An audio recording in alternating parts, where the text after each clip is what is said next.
grateful for all that He is doing. I'm so grateful to see all of you here with us today. Thankful to all of you who worship with us online, those who watch back even after the fact. So grateful for all of the above. And it's my prayer that even those who may be watching online, that you would do me a favor and just share this if you're watching by way of TV, perhaps. I want to say thank you so much for watching that way. For those who did not know, we come on Comcast every Sunday at 8:30. I was trying to see who watches. And I got a couple of here. So Rhonda was flipping one day and she saw it. And we want to say, make sure that you're watching, but make sure you let those who know. Maybe somebody can't make it to church. We try to do our best to get it accessible. So if they can't make it to church, they don't have technology, if they just got a TV, they can catch us on every Sunday evening on the Comcast channel number 19 at 8:30. 8:30. I don't know why we want to say 6:30. Maybe we need two spots. But 8:30 on Sundays. Amen? Listen, I want to make sure I push this, and I'm going to jump right into my work. If I don't see this now, I'm going to be stuck. Very quickly, a training day. First training day was absolutely amazing. We had training day, make some noise. First training day was great. We talked about emotional health and work through that, what it means for us to become totally clear and just working through that. And it's a journey. It's not a one-day step. And so the first one was incredible. The next one, I believe, will be all the more. And so if you can be there, I would implore you to do everything you can to be there, particularly if you serve or plan to serve with us. Because at these days, you get to hear my heart. You get to hear the vision, but then you get to hear how it is that we're going to get there. Because I do not just want you to be good for church on Sunday, I want you to be good for life Monday through Sunday. And so if you only get what I give you on Sunday, that might get you equipped with the word to be able to handle some of the challenges. However, it might even get you ready to serve in some areas on Sunday. But this thing is a daily walk, it's a daily journey. And most of you all are okay between about 10 o'clock and 11:30. It's before that and after that you have problems. And so I want to make sure that during this time, particularly those, again, who look to serve us, I want to make sure that we're resourcing you, because my commitment here as a church is that we want to reach as many people as possible and empower them to win in every area of their life. And it's through days like training days I get to do this. We get to make course correction as a team, but then we get to make course correction as individuals. And the last one was great. This was going to be even better. And then every first Saturday until we say otherwise. And so you can make it. You want to make sure you start blocking out your Saturdays now. And if you can, go ahead and RSVP for that one for me. If you missed the first one, it happens. Jump on in. Don't say, oh, I missed the first one, so I'm not going to none the rest of the year. That's faulty logic. Yep. Thank you, Rob. I'm glad somebody's paying attention. And so that's March the 2nd, Sunday, March 2nd. Then Sunday, March the 3rd is our next baptism service. Let's make sure it's a baptism. Yeah, baptism, back by popular demand. And we've got some candidates for baptism. And so we'll be doing that. That's actually Sunday after next. So it's not too late for you to sign up. I'd love for you to be a part of that team that's going in there that day. And again, that'll be at Broadview Baptist Church. So we're going to open their doors. Bible study this upcoming Tuesday. We had great Bible this past day was absolutely needed. If you were there, you know it was a real deal word. I got to none of my notes. It was just that kind of day. And we grew together, and if you can make it this Tuesday, I will be there. I don't even know what the weather might be, but I told y'all if it was going to do anything and I could hit the road, I would be there. And it wasn't ideal weather. It was not ideal weather, but we were in there. The Lord brought us home safely, and we got the word. And so I want to say thank you to those who beat me there. And we're going to be there this upcoming Tuesday again at 7 p.m. We're going to dive deeper. I love to see your face in the place. The Bible says one place that we do not play. We just get into the word. We ask questions, and I'll talk for as long as they keep me doing it. So they ask a question, I dive off, and then we worked it around, and it was a great way to start it. I left there so encouraged and excited about the following week. It was really a great day. And I would love to see you there this upcoming Tuesday. We do stream it live, but don't do live if you have an option to come. Live is for people who can't make it. Amen? Amen. I just want to talk about what I'm talking about. When Loving You is Killing Me is the series that we're Loving You is Killing Me. These past 2 weeks, we've really dug deep into it, and today will be week 3 as we continue to dive deeper on this subject matter. I believe in this year of becoming that if we are able to grasp the principles that are in this particular story, that we will all become all the better as a result of it. Because in so many ways, we have minimized this story of Samson and Delilah to one man's bad decision with women. And while that is true to a degree, there's so much more in this story that applies to all of us on every spectrum of our lives. Because all of us, if we're going to be honest, love some stuff that's killing us. Or we love some stuff that has the propensity, if given the right opportunity, and we're not paying attention, could take us out. Make sense? Amen. And so these past couple of weeks, they've been just that. I don't want to recap all of them, but I do think there's a little bit worth sharing about it. But the premise of this year for us is that it's time for all of us to admit in some area or another, there may be areas that we need to grow up. That some of us focus more attention on going up. So we want more, we want elevation, we want this, we want that. We want to go up, we want to get higher, we want our name in lights, we want the bigger place, we want the ideal family, we want all of this stuff, but we don't want to grow up to get it. It's going to be that kind of thing. So we want to win. We want to win on the court, but we don't want to practice. I remember some of y'all wanted to remember it with me. Y'all remember Allen Iverson's interview that time? Practice. Man, we talking about practice. Not a game. Not a game. Not a game. Practice. And it's like, yo, bro, we need it.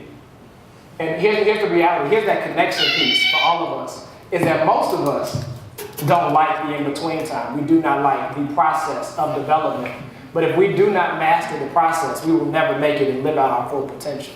Yeah. So we want to shortcut practice and think we're going to perform at our peak performance when game time comes. But practice gets me ready for the game. And I've communicated this to you all before. Many of you all have been practicing some habits for a long time. But just because you've been doing it for a long time doesn't mean you've been doing it right. And so some of us have the excuse of saying, well, I can never change because this is how I've always done it. But just because it's how you've always done it doesn't mean that's how you should be doing it. Let me say it again. Just because it's how you've always done it does not mean that's how you should continue to do it. Maybe that's why you are where you are. Let me say that one again because I think it went over some people said. Maybe that's why you are where you are, wondering why you feel stuck. But is it possible that you are where you are because you've always done things the same way, wondering why things haven't changed? Albert Einstein said it this way, that it is insanity to do the same thing over and over again, expecting a different result. Jesus even followed a different logic than that. Amen. He taught the disciples to follow a different model of faith than that.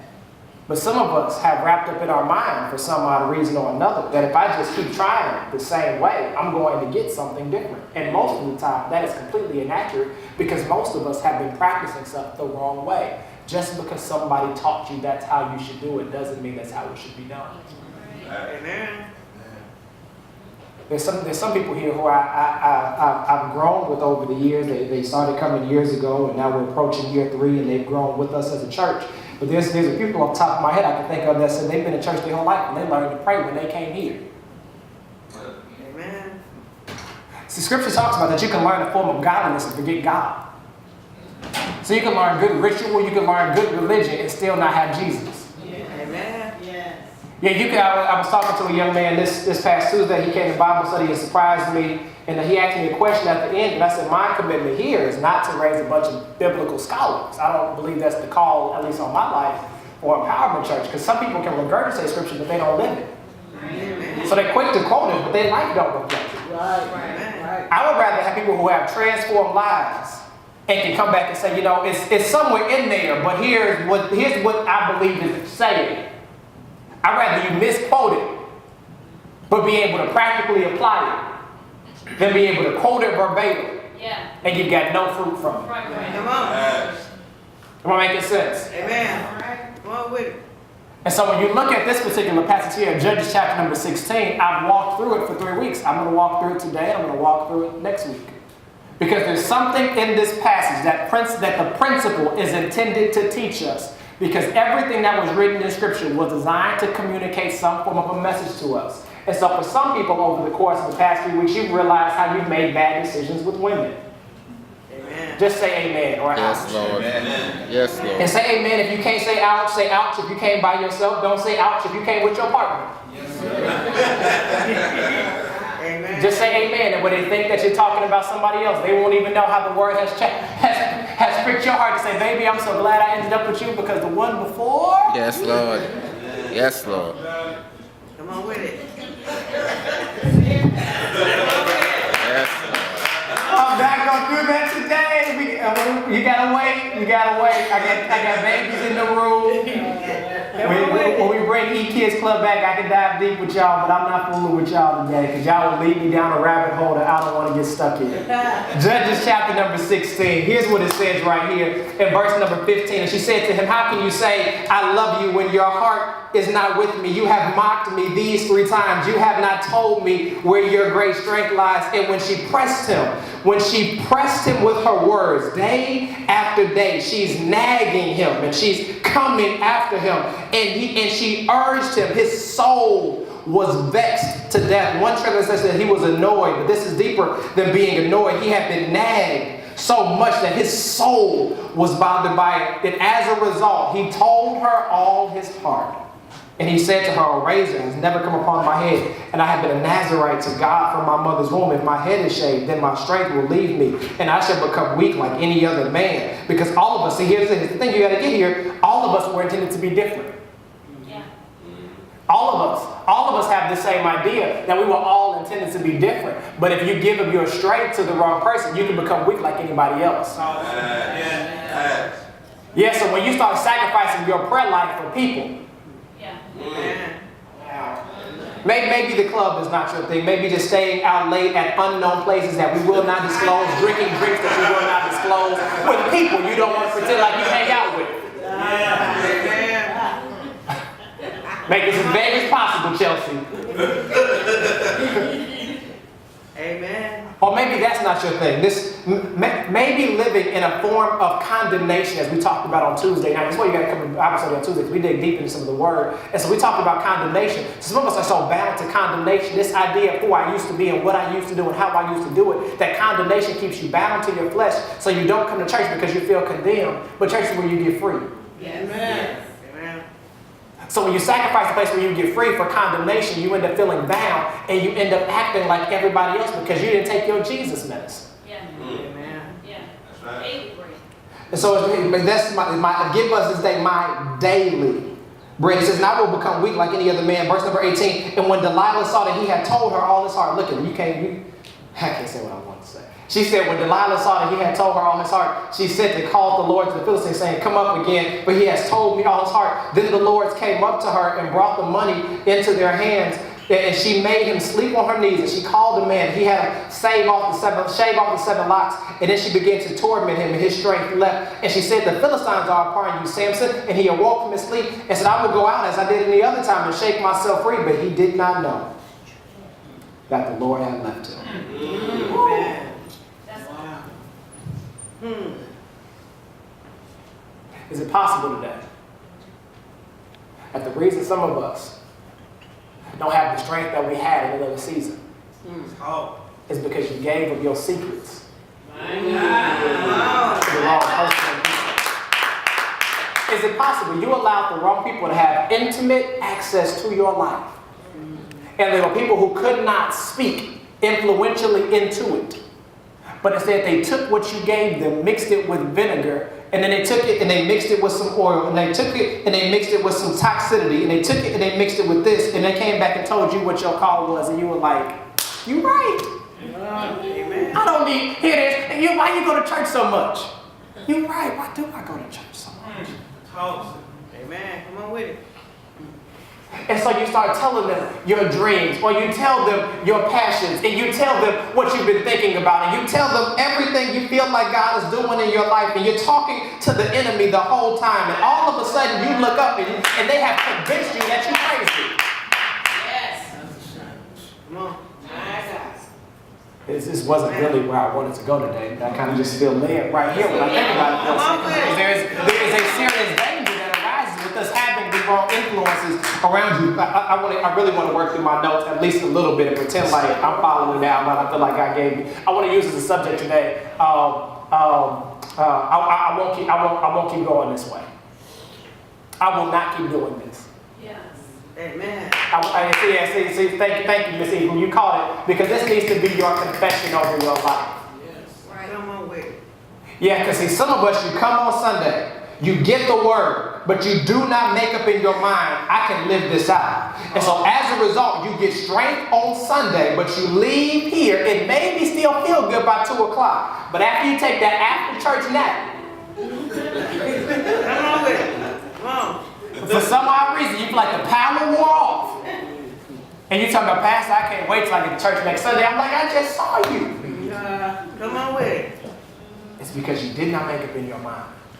I will not. I cannot do it. Keep doing it Amen. like this. I suggested on Tuesday, some people ain't been coming back after they came to week 1 because they don't really want their life to change. Oh, yeah. Yeah, I'm convinced that some people really don't want life change, so they come and they hear something that convicts their heart and they're like, I'll see you next service, serious pastor. Yeah. They'll be like, yeah, I'll see you next time. You came down my road, and I don't appreciate that. So tell me when you're talking about how I can, get what I want. Well, tell me when you're gonna tell me how to tell my husband to get his life together. I want to get true. Here it is. In this particular series, you see a picture of 2 people. And my argument about this series, when you pick it apart, is that all of us have the capability of being Samson, and all of us have the capability of being Delilah. And it's a matter of which day we wake up and what side of the bed we wake up on. Because Delilah had an issue. Delilah's issue was that she was in love. Samson's issue was that he was in love. Delilah's issue was that she loved money. Yeah, the passage says that Samson loved Delilah. It doesn't say that Delilah loved him back. But I do want to suggest that because she was with him before the Philistines came, she must have at least liked him. Amen. Yeah, it doesn't say that she loved him, but before the money came, they were already together. So it's like some of y'all, you don't love the person, but you at least like him. Thank you, because somebody caught that.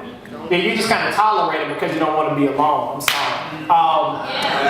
And so they're there for whatever the reason is. They're together, and then they're together, and then she's approached because here it is. I told you all before that if you do not learn how to become smart where you're weak, the enemy will find out your traps. And what gets us all is self-destruction. Yes, sir. Yes. And so the enemy must have knew that Delilah could be bought.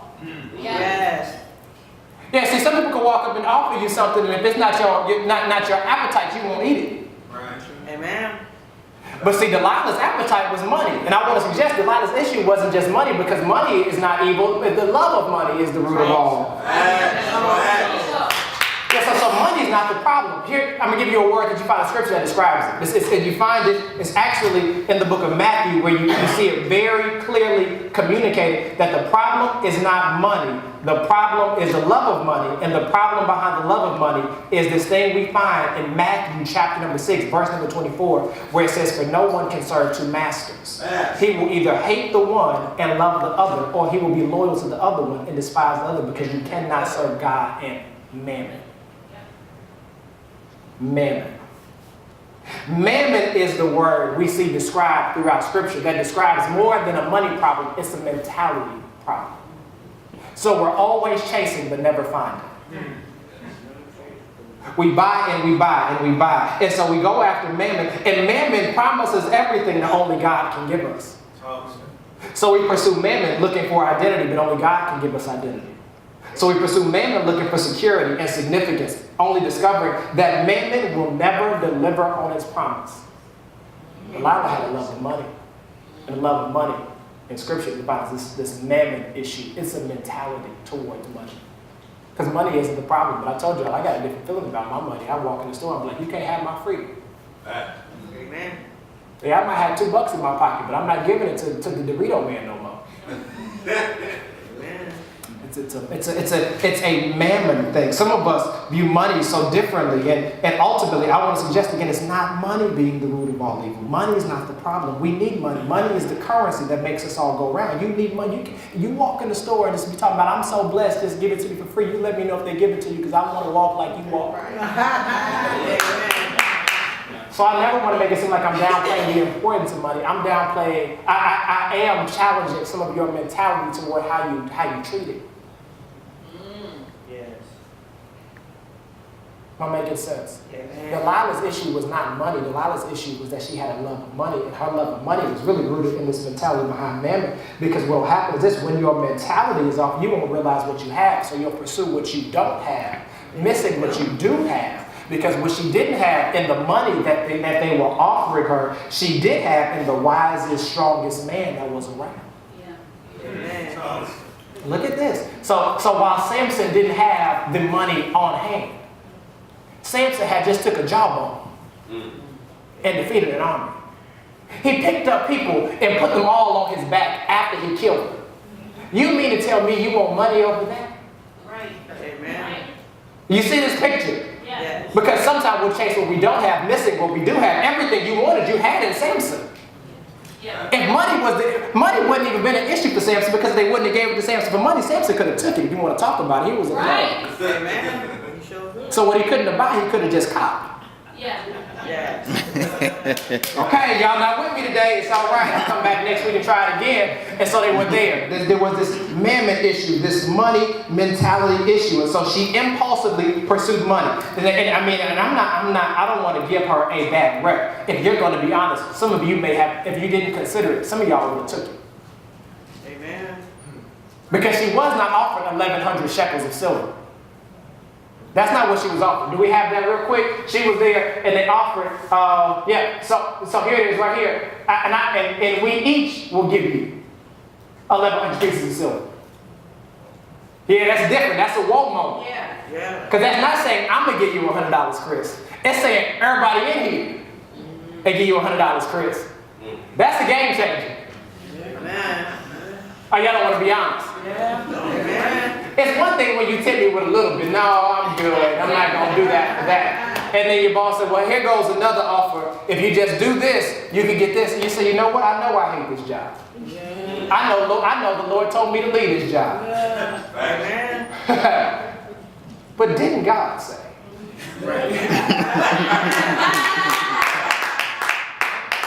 Y'all know how we do it. We find a spiritual way to wrap it up.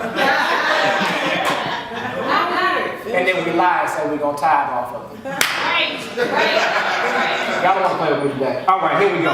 So there's this mammon issue that exists. So there's this money issue, this mammon mentality, and it will make you miss something. So Delilah was in love with money, and Samson was in love with women. Come on with it. So he had a see me problem.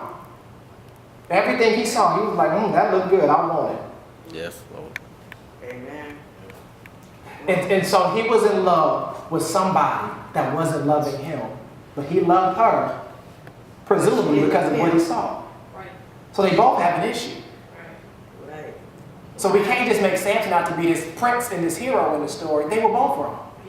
Yeah. And what I want to suggest to all of you today is that Delilah is not in this picture to show a woman. Delilah is here to show us that the devil shows up in the form of distractions. Yes. Yes. Come on. Yeah, so Delilah is not here to relegate this down to say this is that. It's to show you that danger, here it is, if you take notes, danger does not always show up like danger. Yeah. No. Traps often show up looking like opportunities. Setbacks don't always show up looking like setbacks.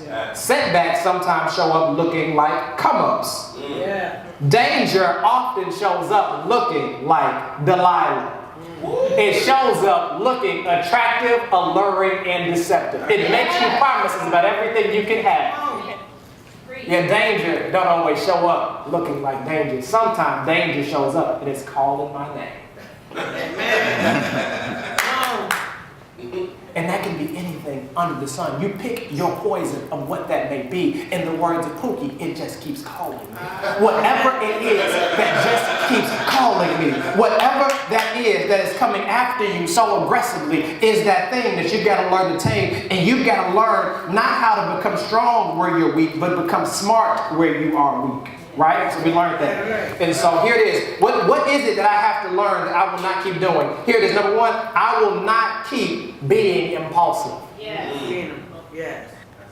Come on. How many of our decisions that led us to detrimental decisions were all because we were impulsive? What is impulsive, Pastor? I'm glad you asked. The idea of being impulsive is this. It is you lack patience. Yes.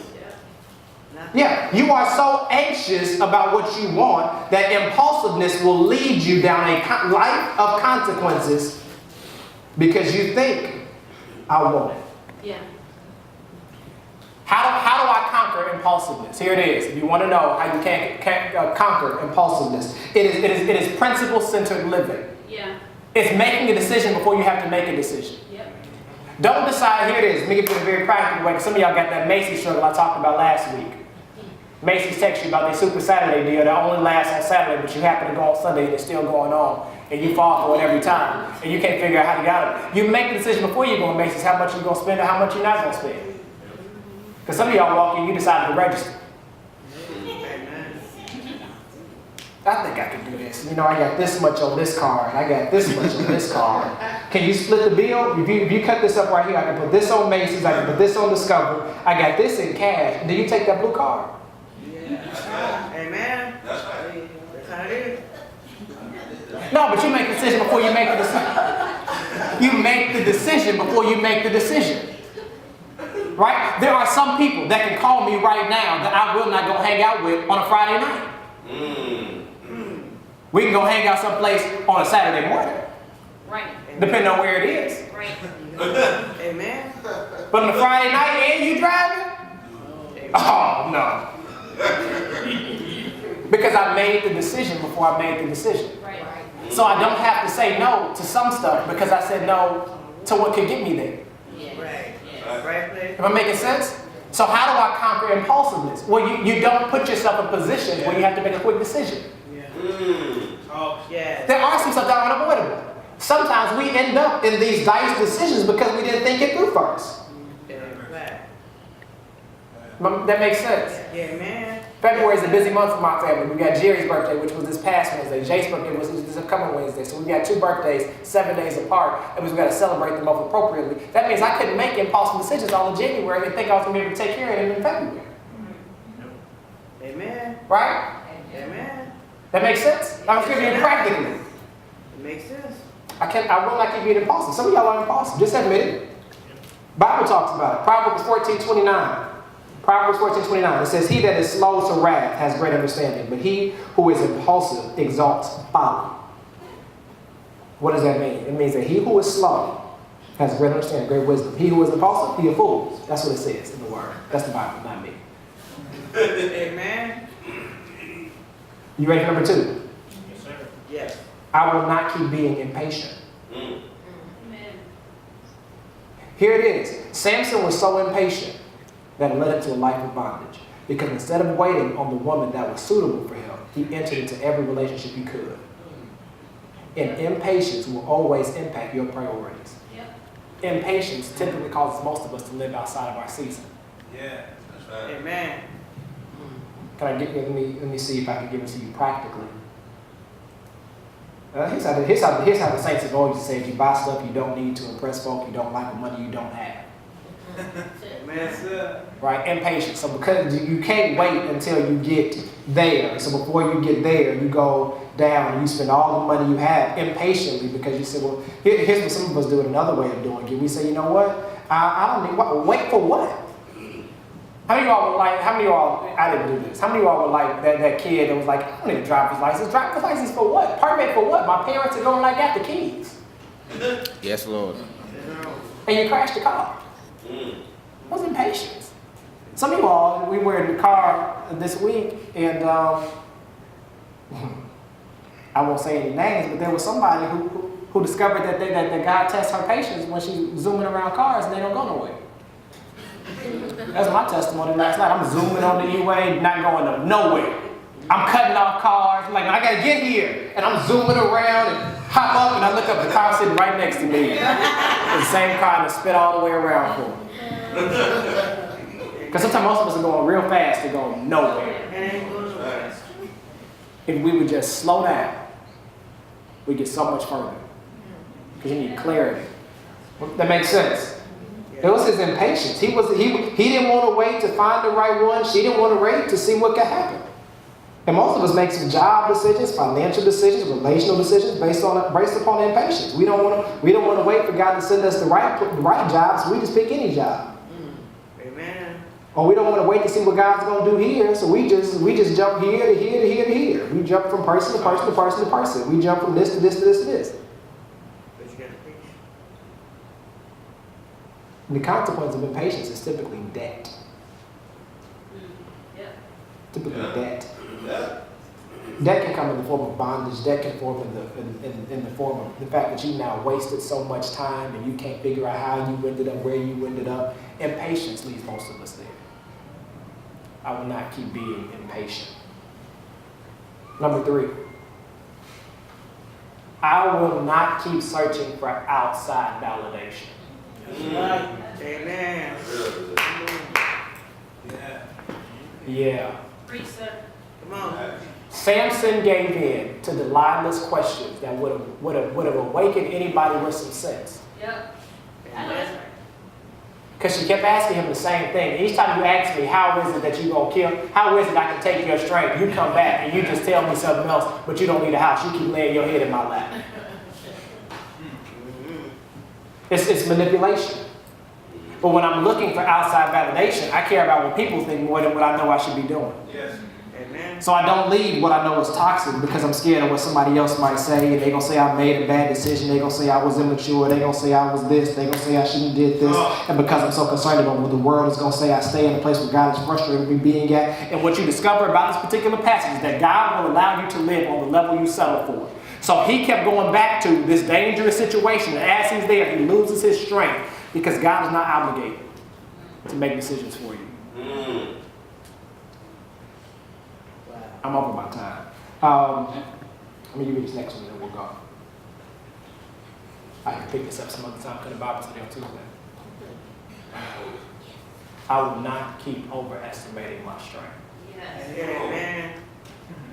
Some of us are where we are, fall where we fall, because you think you're stronger than you really are. And so you play with fire and wonder why you get burned. And you do it all. Here's what I'm discovering. We talked about this a little bit in Bible study. We do it all in the name of the Lord. Amen. And we say stuff like, how will I ever know if the Lord gave me what I need to overcome it if I don't play with it? And it's like, hey, this ain't swimming. Amen. How will I ever know if I learn to swim if I don't go out into the deep? No. That's like asking, how will I ever know if the fire is really hot unless I touch it?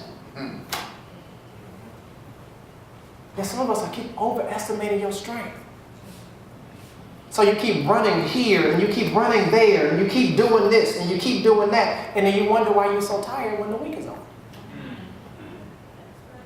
And then you say stuff like, I can do all things through Christ that gives me strength. Yeah, you can also start applying what he says. When he says, I will give you a peace, that surpasses all understanding. So go sit down somewhere and be still. Amen. Yeah, we apply scriptures when we want to. Peace, be still is in there just like I can do all things through Christ that gives me strength. Am I making sense? Amen. Because some of us we're like that sister that just kept doing everything in the house. Jesus is here. I gotta do all of this. Yeah. And then we tired, and we can't serve, and we can't focus, and we can't give because we've given everything to everybody else. And so we think we are home, and we think we're being present with our loved one. But I'm at home, but they get none of my attention Amen. because I keep overestimating my strength. I keep spending everything I have because I keep telling myself I'm not going to buy this. And I walk into the store and I just buy it. I don't know what happens. It just keeps calling me. Amen. I think when they text me, I'm not going to text them back because I told them I wasn't going to text them back. And so I saw their name pop up. And I texted back to get them a piece of my mind, Pastor. That's why I texted them back. But then they started saying them sweet nothings to me.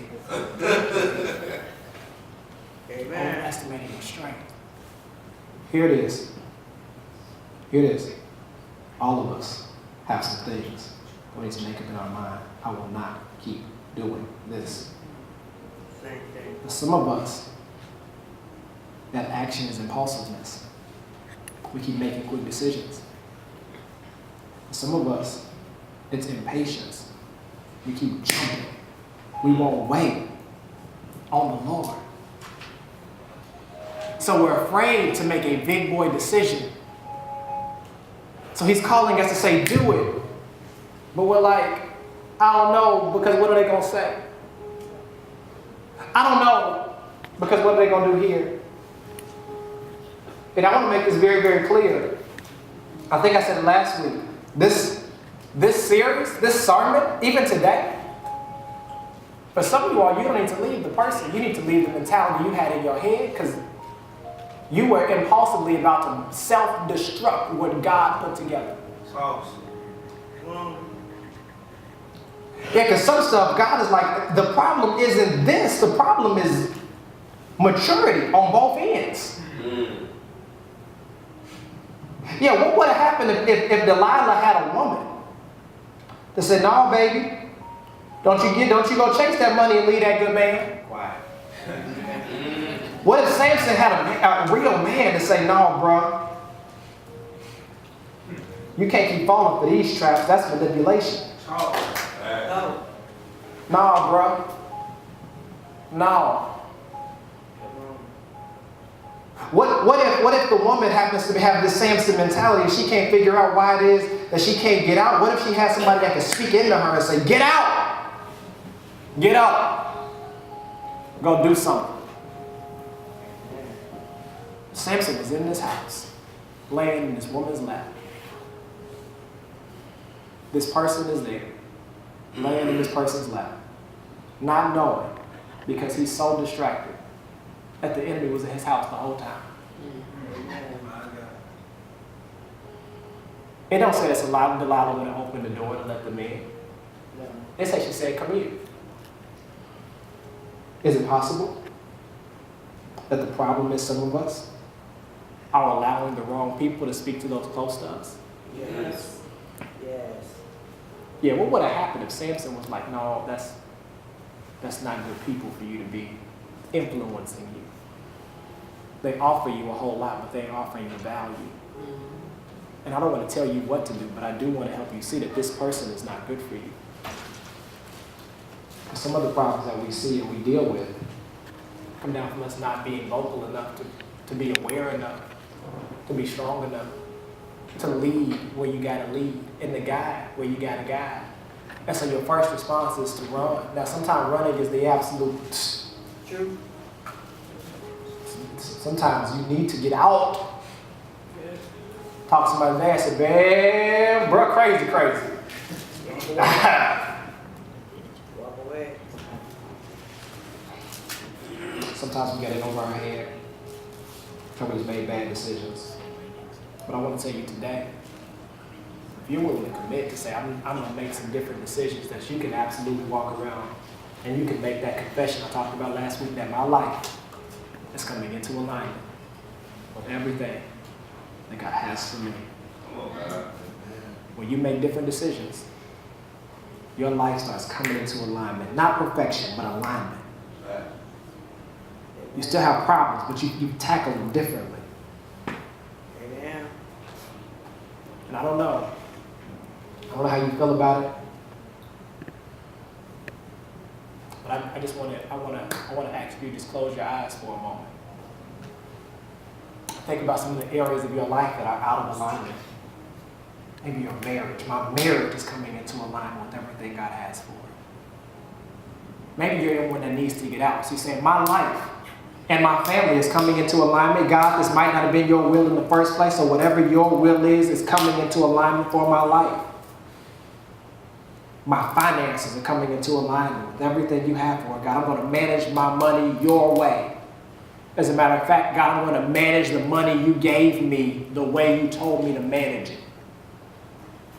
10 to you, off the top, saving 10, and then take care of everything else. Maybe you say my finances. Maybe you say my future. You're saying I've been misaligned. I've been off track. I've been off base, but my future is coming into alignment. Yes, God.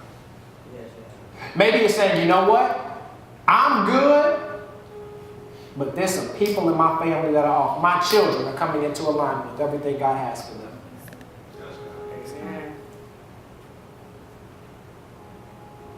Whatever that area is for you, you know it. But I want you to get it on your mind. Why? Because God is able to do it. The question is not, is God able? The question is, will you do what he tells you to do? So as you ask him to do whatever that is, as you confess whatever that is, I want you to be mindful. That means that as you ask God, God, you do your part, but I'm going to do mine. I won't keep doing this the same way. I will open my heart up. Because I can't give somebody the chance with my heart broken and hurt and closed off. I will shut the door, God, that you told me to close. I will walk out of what you told me to walk out of, and I will stay where you told me to stay. I will trust where you told me to trust, and I will give when you tell me to give. I will serve when you show me to serve. I will help how you tell me to help, because my life is coming into alignment with everything that you have for it.